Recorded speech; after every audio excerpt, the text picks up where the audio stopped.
We should do that. And start, create peace for yourself and your family first.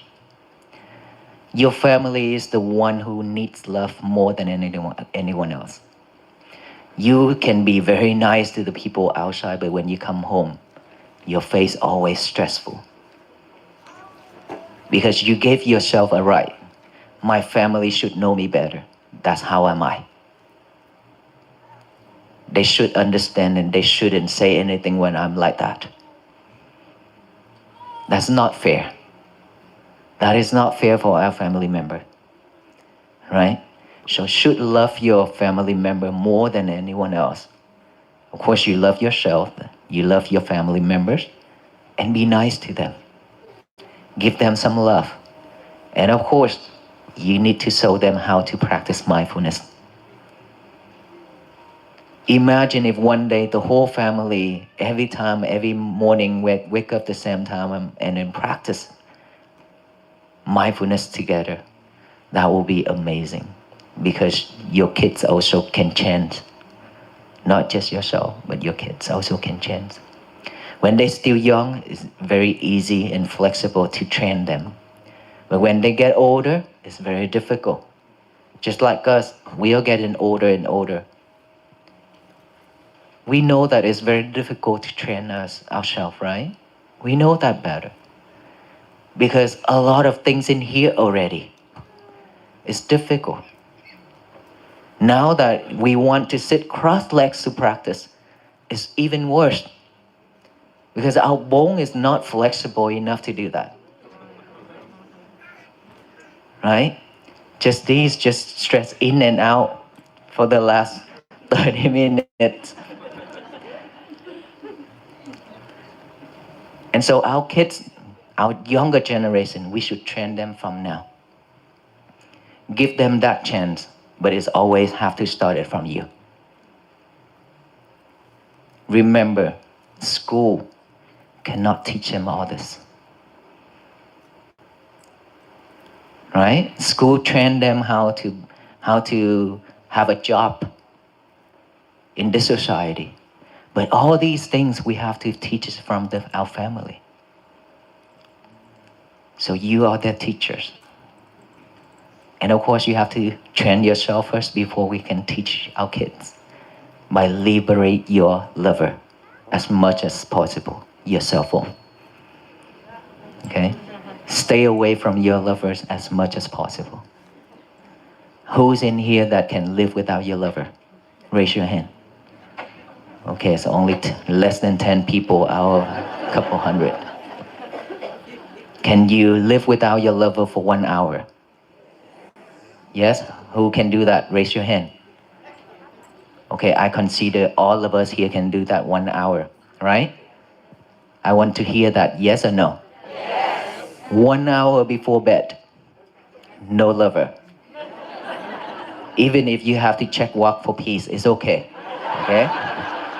Wait for tomorrow. Okay? 1 hour before bed, no lover whatsoever. Okay? Can we do that? Yes. You promise? Yes. So 1 hour before bed, lock your lover, put it in the drawer, and then go do your breathing. Breathing. After breathing, you can go to bed, sleep. After a long night of rest, tomorrow when you wake up, that lover goes off on the alarm. What should you do? Grab the lover and check on your status? No, don't do that. And don't snooze either. Okay? Give yourself only 5 seconds to live in the morning if you don't want to get up. If you just want to lie on that bed still, then give yourself only 5 seconds to live. Counting backward. Count with me, okay? 5, 4, 3, 2, 1. Get up. We get up right away when you count to 1. Because you don't have that 5 seconds, remember. 5 seconds is a lot already.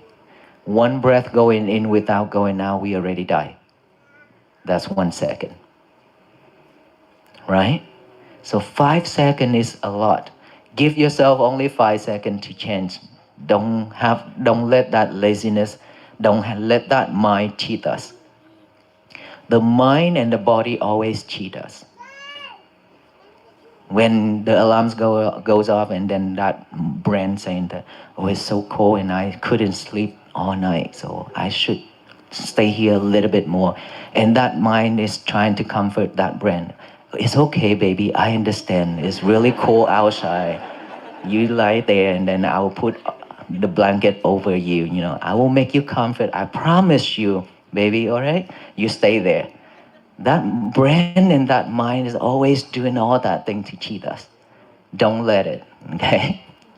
Don't let us die in bed. Remember that. Get up, make your bed nice and neat. Now go to the toilet. No lovers, please. No lovers in the toilet. Make the sign on that door, no lovers allowed. Okay, to remind you, because you are living with your lover in the toilet a lot.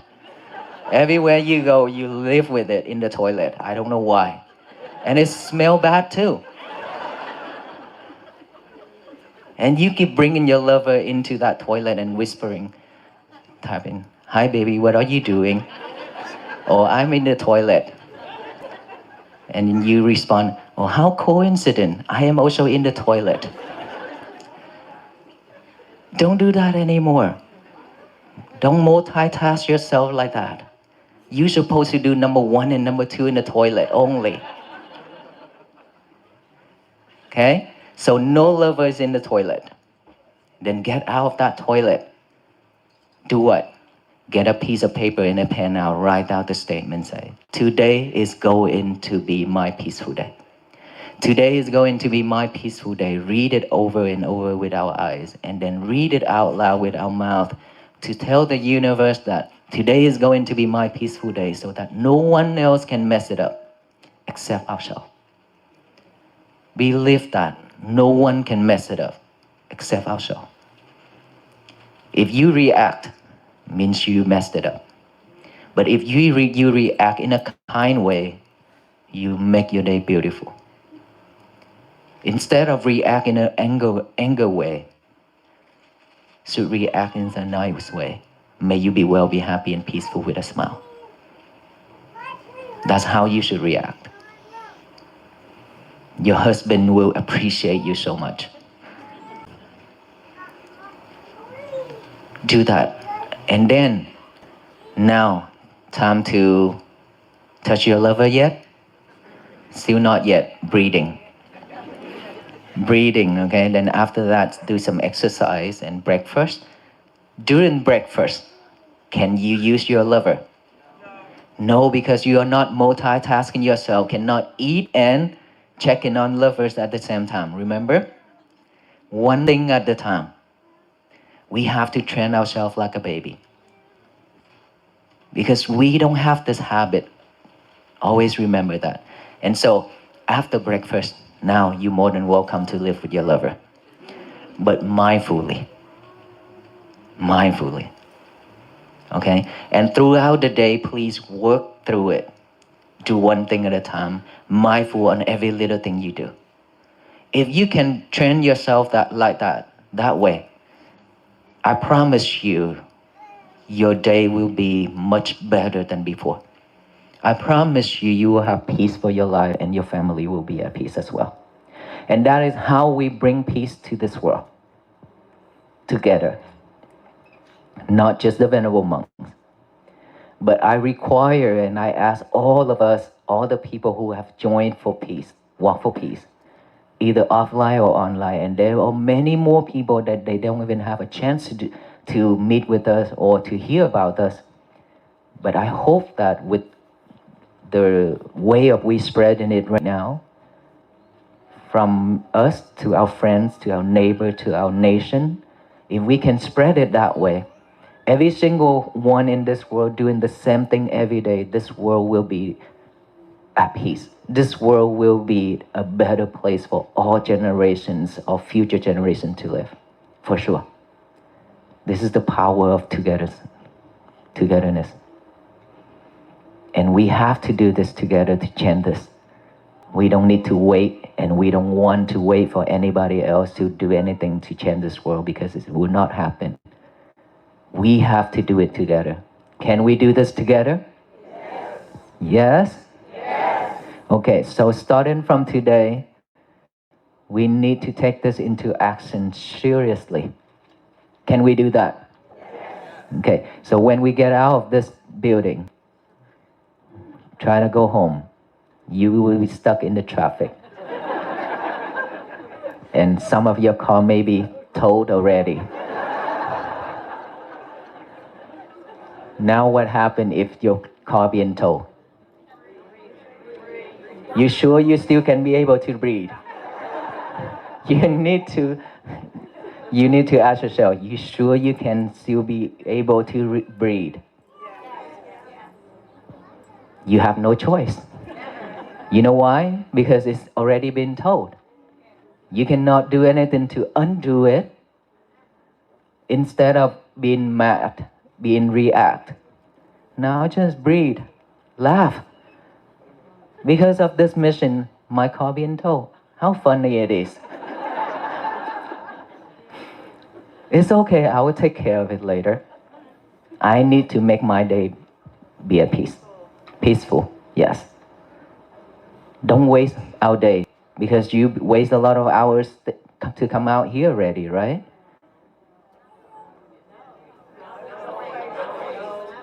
Okay, you took a lot of time and effort to come out here. Okay, so don't utilize all those time and effort. Don't waste it. Okay, don't go home with a madness face. Okay, so starting from this floor, out of that door, go to your car. Even if you cannot see your car anymore, you still have to focus here and react with a kindness to the person who towed your car. May you be well, be happy, and be peaceful. Can you do that? Yes. After you do that, he will bring your car back right away. Just kidding. All right, may you all be well, be happy, and be peaceful. Please be mindful when you're driving out there, because we will be on the road, okay? Thank you. May you all be well. Thank you. There is a profound moment of choice that occurs every single morning, a fleeting window of time that often dictates the trajectory of our entire lives, one day at a time. It happens in the quiet gray light before the world has fully stirred, right when the alarm cuts through the silence. In that instant, we are faced with the most primal battle of the human experience, the struggle between the comfort of where we are and the potential of where we could be. We all know this struggle intimately. The bed is warm, the floor is cold, and the mind, that clever, persuasive negotiator, begins to whisper its seductions. It tells us that we didn't sleep enough, that the world is too demanding, that we deserve just 5 more minutes of sanctuary under the quilt. Venerable Bhikkhu Panikkara, a spiritual guide for the walk for peace, identifies this voice not as a friend, but as a cheating mind. It cheats us out of our discipline, and ultimately, it cheats us out of our lives. The wisdom offered here is radical in its simplicity. Do not negotiate with the cheating mind. The moment we engage in a debate with our own lethargy, we have already lost, because the body's desire for stasis is ancient and powerful. Instead, we are invited to adopt a technique that feels almost military in its precision but is deeply spiritual in its intent, the 5-second countdown. 5, 4, 3, 2, 1, get up. It is a declaration that we are not slaves to our impulses. When we count backward, we interrupt the neural pathways of hesitation. We bypass the emotional center of the brain that pleads for comfort and activate the prefrontal cortex, the seat of decision and will. To rise immediately is to claim victory before breakfast. It is a reminder that life is finite. As the Venerable notes, a single breath inhaled without an exhale signifies the end of a life. We simply do not have the luxury of 5 seconds to waste on laziness. By launching ourselves out of bed and into the day, we are not just waking up physically, we are waking up spiritually, signaling to the universe that we are present, ready, and unwilling to be lulled back into the unconsciousness of a mediocre existence. Once we have won that first battle of the morning, however, we immediately face a second, perhaps more insidious challenger. It is the object that many of us reach for before our feet even touch the floor, the smartphone. In a humorous yet devastatingly accurate metaphor, we can view this device as a lover we cannot bear to be apart from. We hold it, we gaze into it, we whisper to it with our thumbs, and we bring it into the most private sanctuaries of our lives, even the restroom. There is a tragic comedy in the image of a society so disconnected from the present moment that we sit in bathroom stalls typing, "Hi baby," to someone miles away while ignoring the reality of our immediate physical existence. We have become experts at multitasking, which is simply a polite way of saying we have become experts at being nowhere fully. The spiritual prescription here is a strict breakup with this digital lover, at least for the sacred bookends of the day. The directive is to lock the lover in a drawer 1 hour before sleep and to refuse its company during the morning rituals. This is not just about reducing screen time. It is about reclaiming the dignity of our attention. When we carry our phones into the bathroom or scroll through feeds while chewing our breakfast, we are degrading the quality of our lived experience. We are not eating, we are consuming data. We are not resting, we are processing anxiety. To leave the phone behind is to relearn the art of unitasking, of simply brushing one's teeth, simply drinking tea, simply being a body moving through space. It is in these reclaimed pockets of silence that the nervous system begins to regulate and true peace finds a foothold. By uncoupling from the digital hive mind, we create the space necessary to connect with the people who actually inhabit our homes, rather than the disembodied voices in our pockets. This pivot from the digital world to the real world brings us to the most tender and difficult aspect of mindfulness, our families. It is a strange and painful paradox of human nature that we often reserve our best behavior for strangers and our worst behavior for the people we claim to love the most. We wear a mask of politeness at the office, nodding sympathetically at colleagues and smiling at cashiers, only to walk through our own front doors and collapse into a heap of stress and irritability. We rationalize this by telling ourselves that our family knows us better, that they should understand our moods, that home is the one place we have the right to be unpleasant. But as the Venerable reminds us with piercing clarity, that's not fair. It is a profound injustice to dump our emotional refuse on the very people who nurture us. If we want peace in the world, we cannot be warlords in our own living rooms. The family unit is the primary school of love, yet we often treat it like a dumping ground for our fatigue. The call to action is to reverse this dynamic, to treat our partners, parents, and children with the same mindfulness and courtesy we extend to a guest. Imagine the transformation if a family committed to waking up together and practicing mindfulness in the living room, creating a shared language of peace before the chaos of the day intervenes. This is particularly urgent for the younger generation. Children are flexible. Their minds are not yet calcified by decades of cynical habits. If we can teach them to sit, to breathe, and to observe their emotions now, we are giving them a toolkit for survival that no traditional school curriculum can offer. But we cannot teach what we do not embody. We are the teachers, whether we like it or not. Our children do not learn from our lectures, they learn from our nervous systems. If we are frantic, they learn anxiety. If we are peaceful, they learn to trust the world. Therefore, the greatest gift we can give our families is not more money or better vacations, but the example of our own regulated, loving presence. But how do we maintain this presence when the pressure of the day begins to mount? We must script our intentions. There is a powerful magic in the act of declaration. The advice is to take a physical piece of paper and a pen, tools that require motor skills and focus, and write down a simple, radical affirmation. Today is going to be my peaceful day. This is not wishful thinking. It is a binding contract with oneself. By reading it with our eyes and speaking it with our mouths, we align our sensory inputs with our will. We are telling the universe, and more importantly, our own subconscious, that peace is the priority. The profound insight here is the realization that no one can mess it up except ourselves. This is a terrifying and liberating truth. We often move through our days with a victim mentality, believing that traffic, rude bosses, or bad weather are the cause of our suffering. But mindfulness teaches us that stress is not determined by the external event, but by our internal reaction to it. If we react with anger, we have broken our own contract. We have messed up the day. If we react with kindness, we have alchemized the moment. This shifts the locus of control back to where it belongs, inside us. We stop being thermometers that merely reflect the temperature of the room, and we become thermostats that set it. When we leave the house with this intention firmly planted in our chests, we are armored against the trivial slights of the world. We are no longer looking for reasons to be offended. We are looking for opportunities to practice peace. Of course, the universe will test this resolve. It always does. You might walk out of your building, ready to have a peaceful day, only to find that your car has been towed. This is the crucible. This is where philosophy meets the pavement. The natural, conditioned reaction is instantaneous rage. The blood boils, the mind races to calculate the cost and the inconvenience, and we begin to draft a mental speech of indignation. But the car is already gone. That is the reality. No amount of screaming, foot stomping, or blood pressure spiking will materialize the vehicle back into the parking spot. The event has moved into the past, and the only thing left is our relationship to it. Here, the Venerable challenges us to do something that seems almost insane to the ego: laugh. Laugh at the absurdity of the mission. You are a pilgrim of peace, and the universe has taken your chariot. There is a cosmic humor in it if you are willing to see it. And then, the instruction goes even deeper, pushing us toward the pinnacle of spiritual practice.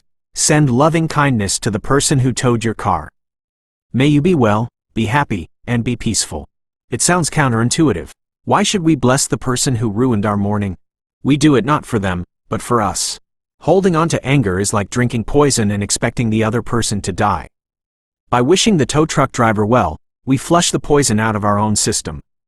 We reclaim our power. We decide that our peace is more valuable than our car. This doesn't mean we don't take the necessary steps to get the vehicle back. It means we do so without the heavy baggage of animosity. We solve the problem with a clear head and a light heart, rather than dragging a cloud of fury into the impound lot, the office, and eventually, back home to the family we promised to love. This radical restructuring of our individual reactions is the only way collective peace will ever be achieved. We are living in a time when many are waiting for a savior. We look to politicians, to world leaders, to institutions, waiting for them to legislate peace, to sign treaties that will end suffering. But the history of humanity shows us that peace cannot be imposed from the top down. It must bubble up from the bottom. It is a grassroots movement of the spirit. The walk for peace is not just a physical procession, it is a metaphor for how we must move through society. If I can be peaceful when my car is towed, and if you can be peaceful when your alarm goes off, and if our neighbors can be peaceful when their internet cuts out, the aggregate effect is a transformation of the collective consciousness. Peace is contagious. When you react to aggression with a smile, you break the chain of violence. You confuse the aggressor and give them a pause, a moment to reconsider their own reactivity. We are the medicine the world needs. We don't need to wait for the United Nations to solve the human condition. We solve it by dissolving the war in our own minds, one interaction at a time. The power of togetherness that the Venerable speaks of is not just about gathering in a crowd. It is about the synchronized intention of millions of people refusing to be baited into hatred. It is the understanding that my peace is inextricably linked to yours. If I pollute the emotional environment with my anger, you breathe it in. If I clean the air with my compassion, we all breathe easier. Ultimately, the message brings us back to the urgency of the present moment. We do not have infinite time to figure this out. The 5 seconds we give ourselves to get out of bed is a microcosm of the brief span of a human life. We can spend our years hitting the snooze button, drifting in the comfortable numbness of distraction and low-grade resentment, or we can wake up. The peace bracelet mentioned in the transcript serves as a tangible anchor, a physical reminder on the wrist that we have committed to a different way of being. But the bracelet is just a symbol. The real work happens when we walk out the door. We are invited to leave the sanctuary of the meditation hall or the quiet of our bedrooms and enter the traffic of life not as victims, but as emissaries. The traffic will be there. The noise will be there. The challenges will be there. But we have the capacity to meet them with a smile that is not naive, but deeply resilient. We have the power to look at the chaos and say, "You cannot have my peace." By loving life more deeply, loving the struggle, the discipline, the messy families, and even the towed cars, we become the change we have been waiting for. The revolution begins now. 5, 4, 3, 2, 1. Let us go.